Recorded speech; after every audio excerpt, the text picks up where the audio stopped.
Masaya na naman ang araw natin dahil napakain na naman natin ang ating mga alaga. Ayan, no?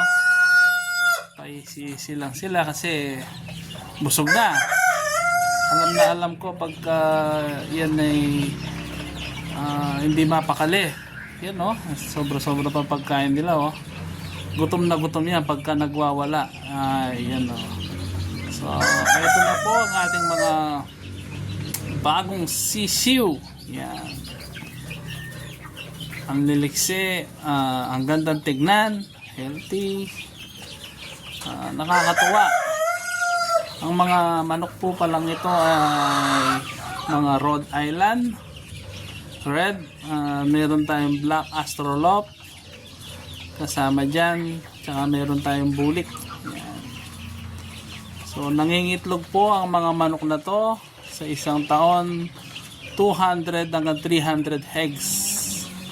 Malalaki po ang mga itlog nila, malalaki din ang kanilang mga pangangatawan. Ang babae po tumitimbang ng 2 kilos, ang mga lalaki nasa 3 kilos. Yan. So ito po mga sisiyo natin, naka-vitamin po yan, busog na busog, yan, nagre-relax.